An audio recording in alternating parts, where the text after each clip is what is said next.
当家里的电饭锅做不熟饭，或者是做出的饭都烧糊了，像这种情况呢，一般都是锅内部这个温控器的问题。像这种情况呢，有2种处理方法，一种呢就是更换温控器，另外一种方法呢，其实有一些呢就是不用更换，只需要呢给它简单的处理一下，也还能接着再使用。经常做饭的朋友们都认识这个东西，它就在发热盘中间的位置。其实呢，它的内部呢就一个热敏电阻，它在工作的时候可以检测到锅内部的温度。就是工作的时候，当把这个锅的内胆放上去以后呢，就会把这个弹簧给它压下去。压下去以后呢，上面这个接触面就能更好的和锅底，就是锅胆底部更好的接触在一起。接触在一起呢，它就能更准确的检测出锅内胆，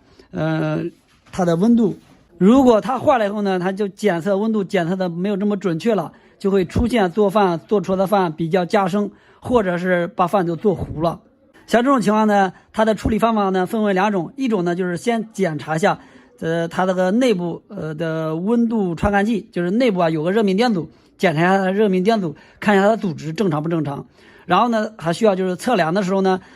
测量一下看它阻值有没有变化，就是给它一个温度的时候看它有没有变化。如果没有变化，就说明这个已经就坏掉了。大家如果没有弯表的朋友们呢，可以采用第2种方法，就是在看一下它的表面，主要表面，特别是上面这个表面，如果有特别厚的脏东西在上面，如果沾了一层，这个时候呢就需要用东西把这个表面给它清理干净。然后呢，还有锅的内胆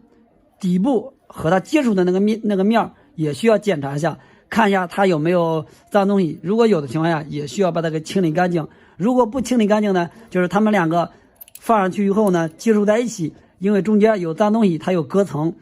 这个时候呢，电饭锅在工作的时候，这个温度传感器就不能很好的检测到锅内部它的温度，它就会检测失误。像这种情况呢，也会出现电饭锅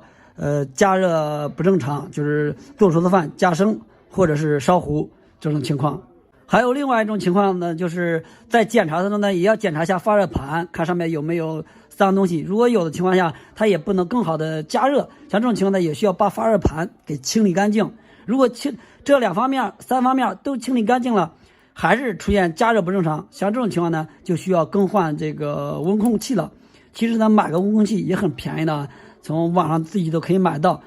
更换的话也不需要用电烙铁，只需要呢用螺丝刀，把它拆下来，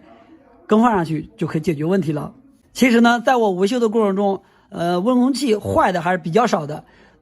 遇见最多的情况呢，就是上面的污垢比较多引起的这种情况，只需要呢给它简单的清理一下就可以解决问题了。